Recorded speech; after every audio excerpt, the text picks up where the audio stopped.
Guys, good morning. This is DMC Triand and welcome po sa ating Morning Grind Talakayan episode ngayong araw.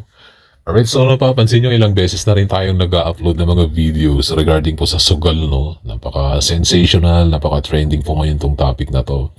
At medyo sensitibo, maraming mga makaka-relate. Ilang percentage lang naman siguro ang hindi makaka-relate, maaaring hindi nagsusugal or maaaring yung konsepto ng pagbitaw natin dun sa idea kung paano natin hine-handle yung habit na yan. May mga iba sa atin na hindi gusto or hindi agree sa idea na yon. Naawa lang kasi tayo guys kasi sa totoo lang guys, mas maraming nagko-content sa YouTube, sa TikTok, sa FB, sa social media. Ang daming nagko-content regarding po sa sugal, may mga promoter. Alam niyo naman kung anong stance ng DMC Trends pagdating dyan. Although noon, nagpo-promote po tayo, totoo po yun, pero hindi na tayo masyadong exposed ngayon kahit na may mga tao na gusto tayong bayaran. Hindi tayo magpapaka-plastic guys. Sa industriya tayo ng internet, natural lang na i-grab natin yung oportunidad pag may mga ganyan. Pero namimili na tayo at tinitingnan natin at ine-expose yung mga klase na mga applications na may mga red flags or manipulated yung result or rig na sinasabi nila na napakababa ng chances ng player para manalo. Kadalasan pag nagre-review tayo ng mga play to earn, ang i-review na lang natin is yung may mataas ang win rate o kaya may mga bonus, yung hindi mo na kailangang mag-top up, mag-cash in or walang involved na pera na pwede ka namang mag-enjoy eh. Yung iba kasi, iniisip nila na nakukuha lang nila yung enjoyment pag may involved na pera. Pwede ho kayong maglibang and in fact may mga play to earn pero mga applications ngayon na dine-develop na hindi mo kailangang mag-cash in para manalo or magkapera or magkaroon ng points. In fact, isa na ito sa papunta, isa na ito sa mga papatrend na sistema ng mga gaming application wherein pwede nilang i-expose yung kanilang mga gaming applications na hindi kailangang mag-top up yung player. Nasa sayo yun, optional naman yun. Okay? Yun nga lang, may limit. Medyo mas mababa yung requirement ng withdrawal. Mas mataas pala yung requirement ng kailangan mong ilaro bago ka makapag-withdraw. Unlike sa mga nakakapag-top up na mga game na any amount pwede mong i-withdraw. Yun yung mga ano nga lang, mga flows at side comments natin sa mga free applications na play to earn na hindi mo kailangang mag-cash in. Mataas yung withdrawal amount bago mo mai-withdraw. Which is okay lang naman. Kahit pa paano, at least may paraan, may chance yung mga player na manalo pa rin kahit walang top up. Yun lang naman yung problema eh. Nag-top up ka, tapos malaking na-top up mo, tapos natalo. Yun yung problema sa gambling talaga. Lalo ngayon. Okay, share lang natin to, kaya natin ito yung ipinungad. Gusto natin i-share itong isang FB group sa FB page, itong Gambling Addict Confessions and Realizations. Sama ho kayo dyan. Basahin nyo po yung mga comments po dyan, mga comments ng mga taong nalulung sa bisyo, mga actual na stories nila. Katulad nito, magbabasa lang tayo. 5 minutes ago, gusto ko lang i-share sa isang master agent sa online casino. In-invite ako ng friend ko, 2032 player lang ako noon hanggang sa madalas akong talo at in-offer na sa aking mag-agent. Alam niyo guys, yung mga agent ngayon, player na rin eh. Kasi nasaturate na. Kumbaga, kinubra na lahat ng mga streamer, lahat ng player. Kaya yung mga agent noon na pumapaldo, kung may player na rin ngayon, hirap na rin kasing mag-invite talaga. Lalo na kung hindi ka din naman vlogger or content creator. Mahihirapan. Lalo na kung streamer ngayon, sobrang sila na yung kumuha ng mga player talaga. Kaya yung mga agent, halos hindi na rin makapag-invite eh. Okay? Kasi hinakot na halos lahat ng mga streamer. Basahin nyo na lang to guys. Itong group kasi na to guys, dito pinopost na mga tao, yung mga experience nila, mga talo nila. Malaking bagay na mabasa nyo po itong mga to. Huwag na nating basahin para at least may meron pong at least thrill. Kayo na lang bahalang magbasa pagka naka-join na po kayo. Ito guys, Gambling Addict Confessions and Realizations. Sama na lang po kayo dyan. Okay? Ito, that's is hindi ko na kung anong gagawin ko. Hello, I need your help. Sports betting. Please respect. Ano pa din ba? Malapit na akong mag-4 months na bet free. Mga stories and confessions ng mga taong na-addict sa pagsusugal. Alright? Okay. Ano yung magiging topic natin ngayon? Yun nga guys, Mas maraming nagko-content regarding sa promotions ng sugal, maraming nagko-content regarding sa mga anti-sugal, pero kumakash out naman sa sugal. Hindi nga sila nagpo-promote, pero ang platform na pinasok nila, kumakash out sila to the point na kino-content nila. So, parte pa rin sila. Good thing nga lang, syempre, isang paalala at reminder sa ating mga katropa na may mga content creator naman na bumabalanse sa ganung mga uri ng content. Pero ang DMC Trends, tatawirin natin yung landas kung saan sasabihan natin yung mga sugarol na wala namang problema sa mga streamer na nagpo-promote. Wala ding problema sa sugal. Ang problema lang pag natalo ka. Ganun lang kasimple yun, guys. Okay, alam nyo ba na 1% lang ang nagiging successful sa gambling at talagang ginagawang bread and butter ang pagsusugal? Yes, meron. Kasi kung wala namang, sabi nila walang nananalo sa sugal, meron, guys. Hindi totoo yan. Huwag po tayong maging hipokrito at maging plastic. In fact, may mga taong ginagawang bread and butter ang sugal. Yun nga lang, talagang napakataas ng kanilang control. It's just a matter of control. Okay? Huwag niyong sisihin na salary ng sugal. Ang sisihin ho ninyo ay yung inyong sarili, ang inyong kawalan ng control, ang inyong kawalan ng disiplina. Okay, sabi nila, the longer you play, the better, the longer you play, the higher the chances of losing. Hindi rin totoo yun, guys. Siguro kung ang gagawin mo, magta-top up ka ng, kasi ganito, ang sikreto kasi niyan, nakadepende sa lalim ng iyong puhunan. Pag ang inyong puhunan ay 1,000, 5,000 at nanggigil ka, ang buhay ng 5,000 mo baka hanggang 5 beses na talpak lang yan. Pag nanggigil ka ng 1 beses, 1,000, edi 4,000 na yung natira. Inulit mo, nanggigil ka, ginawa mong 2,000, edi 2,000 na yung natira. Natural na matalo kapag ganun ang behavior mo. Pero kung ang 5,000 mo ay ginawa mong 5 piso, ang taya sa una, natalo, ginawa mong 5 piso ulit, natalo, tapos hinihintay mo lang yung multiplier ng laro para ma-double or ma-triple or maging 10 beses yung bet mo, matagal bago maubos yun. Yung control na kasi na sinasabi natin, nawawala sa player. Nagiging gahaman sila, nagiging greedy sila. Ngayon, kung yung 5,000 mo, nagawa mong 10,000 ngayong araw dahil sa sistema na yun, mababang bet, hindi ka umasa sa swerte at dasal. Kasi imposibleng manalo ka sa sugal ng aasahan mo ay swerte at dasal. Pwede. 1 beses, 2 beses, siguro 1 linggo swertehin ka. The longer you play, the higher the chances of losing. Kapag umasa ka sa swerte at dasal at bumabad ka, natural na matatalo ka. Ganun ang sistema, guys eh. Pag nilaman ka ng sistema at tumalpak ka sa maliit na puhunan, umasa ka sa swerte at dasal, sinuwerte ka, tapos bumabad ka, imbis na mag-out ka at bukas ka na ulit maglaro, mananalo ka. Nagigets nyo yung sinasabi natin, guys. Ang problema kasi sa kultura nating mga sugarol, nanalo na nga, ang puhunan lang naman ay 500, nanalo na nga ng 1,500, ayaw pang tumigil. Okay, nagiging greedy. What if pag nanalo ka na ng 300, bukas ulit? Okay, hanggang sa mapalaki mo yung capital mo at mapausad mo yung capitalization mo hanggang sa kaya mo ng lumagay ng mas malaking bet. Hanggang sa mapalaki mo, mapagulong mo.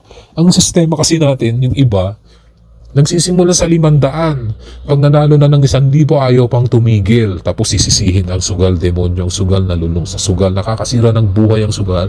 Totoo yun, guys. Masisira ang buhay mo sa sugal pag wala kang kontrol at disiplina. Eh bakit may mga taong nagiging matagumpay? Bakit merong 1% of gamblers na nagiging successful at ginagawang hanap buhay? Ginagawang successful kasi nga, yung ibang yon, majority of them, mataas talaga ang puhunan. Let's just say for example, 100,000 capitalization. Napaka-bobo mo naman kung ipapatalo mo yung 100,000. Kahit nga 50K, kasya na yun, guys eh. Kung ang mindset mo talaga ay gagawin mo hanap buhay ang sugal. Okay, hindi natin pinopromote ang sugal, guys. Bumabase lang tayo sa realistic kung saan. Ang dami kasing nagpo-promote, ang dami namang promoter, hindi sinasabi. Basta sabi ko, tumalpak kayo rito, swerte itong app na to, may bonus kayo, may sign up bonus. Hindi nila sinasabi kung ano yung realistic na paraan para manalo. Ang paraan lang dyan para manalo ka ay mas mataas-taas na capitalization. Let's just say 50 or 100K, imposible nang maubos yan, guys, pag may disiplina at kontrolado at manageable yung betting amount mo. May mga ipokrito, pasensya na talaga. Kukontrahin ko yung ibang mga content creator na walang nananalo sa sugal, sisirain ng sugal ang buhay mo. Talaga, totoo yun guys. Masisira ang buhay mo sa sugal pag pumasok ka sa sugal na mapakaliit ang puhunan mo at hindi mo kontrolado ang sarili mo. Kaya nga merong 1% gambler merong 1% winner sa gambling.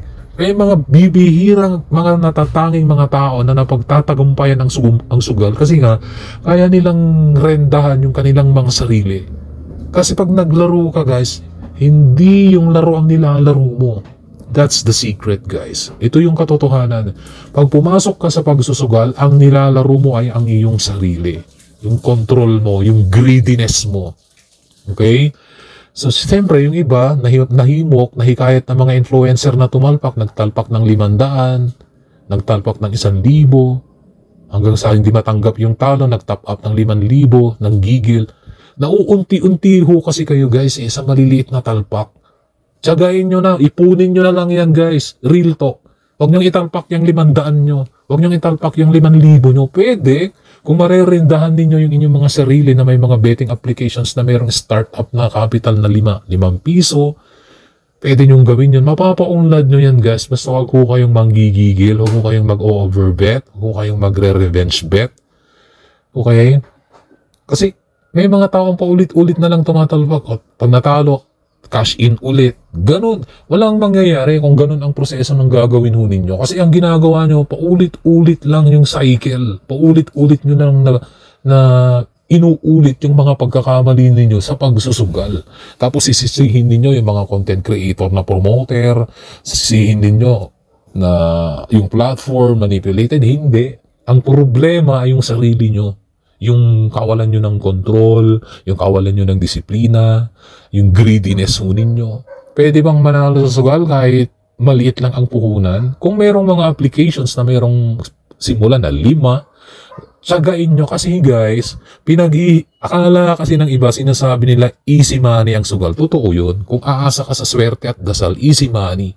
Pero ako nang magsasabi sa inyo guys, isa sa pinaka-boring na hanap buhay na maiisipan mo pagsusugal. Bakit? Kasi magtsatsaga ka sa maliit na kita. Magtsatsaga ka sa pagtitiis. Sa greediness mo, magtsatsaga ka sa pasensya. Akala nyo ba madali ang sugal kitahin ng pera pagka ang hawak mo kontrolado mang sarili mo? Hindi. Napakabagal ng oras. Alam nyo ba yung 5,000 mo bago kumita ng 100 yan? Aabutin ka ng 1 oras, 2 oras bago mo kitahin yung 100.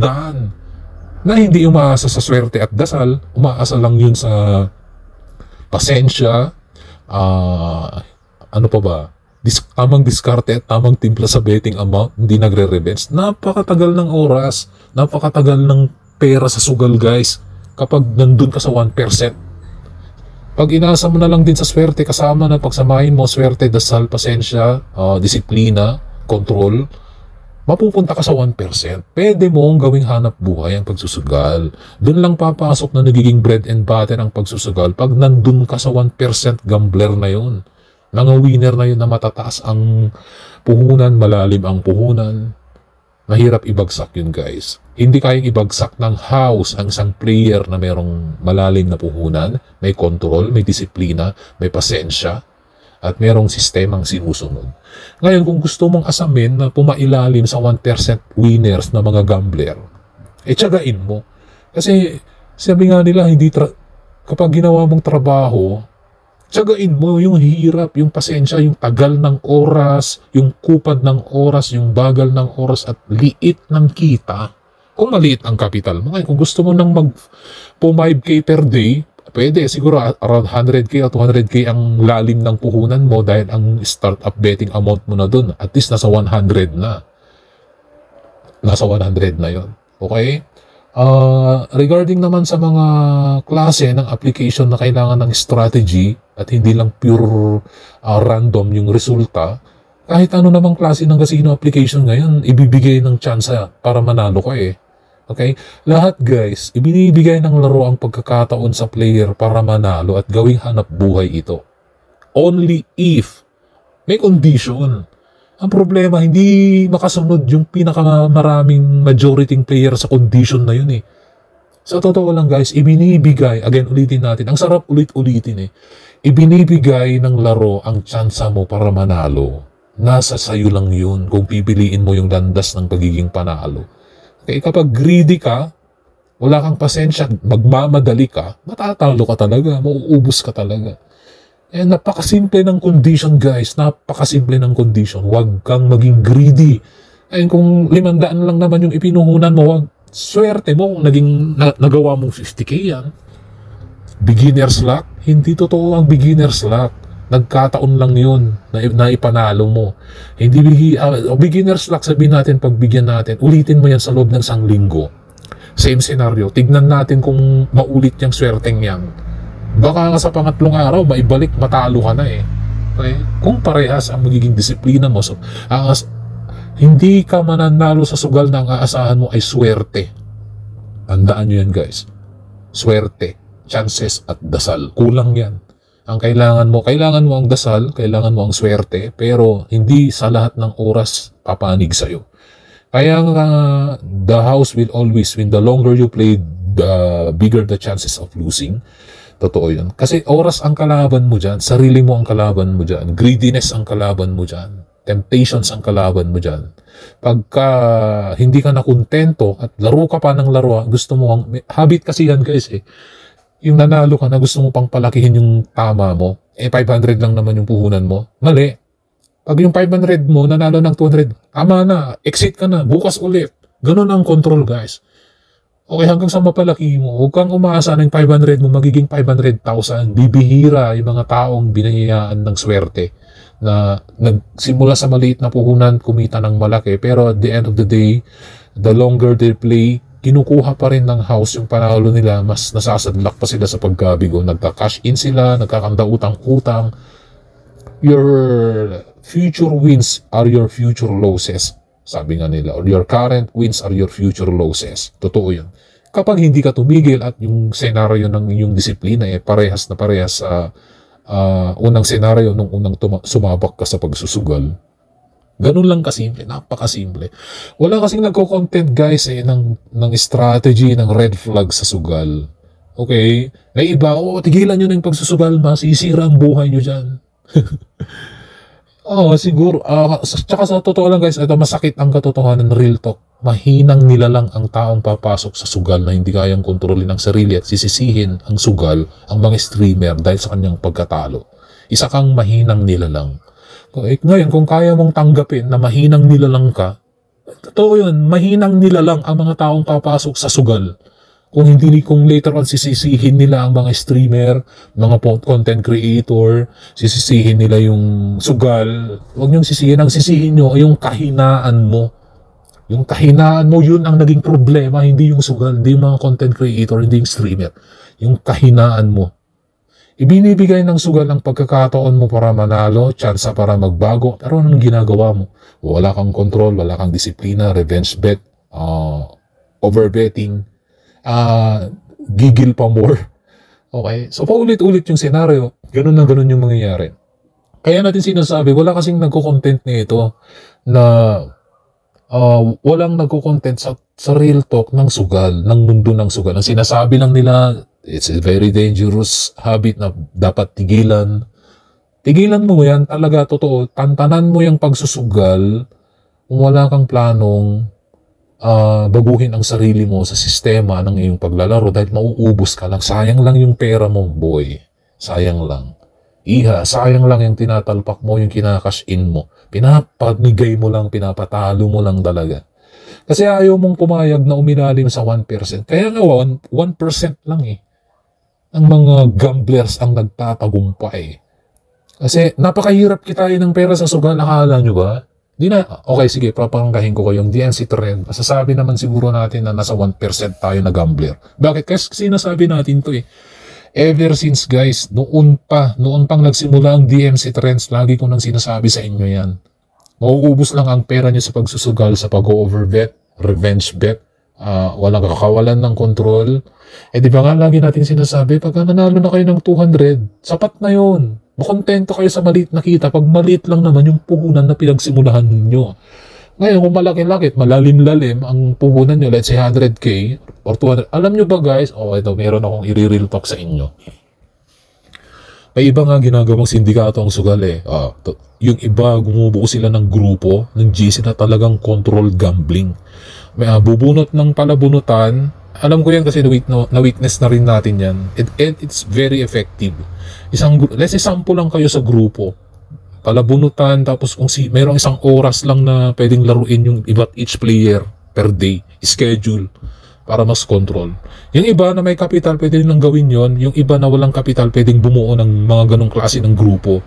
Let's say, tig 1,000 sila, 10 sila, 10,000 yung magiging puhunan yan. May tig isang oras lang na maglarong bawat player. Log in si player 1, day 1, log in si player 2, day 2, tig isang oras. Tapos yung disiplina ng laro, yung strategy, ganon. Bakit gumagawa sila ng ganon? Mas mataas kasi yung restriction. Kasi may kasama ka eh. May mas mataas yung wala kang urge na susundan na mag-revenge bet or mag-overbet. Kasi may grupo. Merong disiplina at merong rules. Kasi may nabuo kayong grounds na sundan. Pag mag-isa mo kasi mahirap mag-impose ng rules. Unlike kapag marami kayo sa grupo, mas mag-iingat ka kasi mas maraming magagalit sa'yo eh. May patakaran. Ganon yung ibang ginagawa. Isa yan sa paraan para maging successful. At nababanggit na rin lang naman natin itong group na to just in case isa ka sa mga sugarol na wala pang nangyayari sa buhay at gusto mong pasukin ang organized gambling systematic way of playing, pwede kang sumali doon. Yun nga lang, may requirement, may share ka. Okay, at kailangan may exam din, merong ipapasang form eh. Ako na lang magbibigay sa inyo ng form na yun. Kasi doon makikilala ko yung personality nyo, kung baka naman mamaya itakbo mo yung pera or pakialaman mo or palitan mo yung password. Mahirap bumuo ng ganun. Ang mga bibihira, ang mga klase ng mga grupo na nakakabuo ng ganung klase ng organized play or organized gambling. Sabihin natin small organized gambling syndicate kasi marami kayo eh. Yun nga lang, yung chances of winning mas maganda, mas mataas kasi para kayong AI eh. Yun nga lang, manual AI ang tawag doon. Kasi personal nung ginagawa. Hindi involve ang emotion. Hindi involve ang emotion in the sense na mayroon kayong patakaran na sinusundan. At mahirap sirain yung patakaran na yun dahil pwede kang matanggal sa grupo or mawala yung mga benefits. Well, yung iba pwedeng sabihin, may puhunan naman ako, pwede kong laruin mag-isa. Ang danger kasi ng paglalaro guys ng mag-isa is yung emotion. Dala-dala mo yun. Bit-bit mo yung urge. Bit-bit mo yung temptations na mag-bet ng mas malaki. Bit-bit mo yung temptations na mag-revenge bet or mag-overbet. So, maraming red flags pag mag-isa. Bit-bit mo yung greediness andun. Unlike pagka-grupo, mawawala yun, may eliminate yun. Okay, nabanggit lang naman natin. Alright, so medyo mahaba na yung ating talakayan ngayong araw. Ngayon nga, lagi natin sinasabi guys na hindi problema yung sugal guys. Hindi problema ang mga influencers at promoter. Ang nag-iisang problema ay ang inyong sarili, ang inyong kahinaan, yung kawalan nyo ng kontrol at disiplina. Again, ibinibigay ng laro, ibinibigay ng kasino, ng sugal, ang pagkakataon mo para manalo. Nasa sayo yun kung gusto mo lang pumailalim doon sa 1% gambler na talagang ginagawang bread and butter at hanap buhay. Ganun lang kasimple guys. Napakasimple ng rules. Napakasimple guys. Alright, so medyo mahaba na yung ating talakayan. Again, this is DMC Trends. Thank you guys for watching. Good morning po sa ating lahat.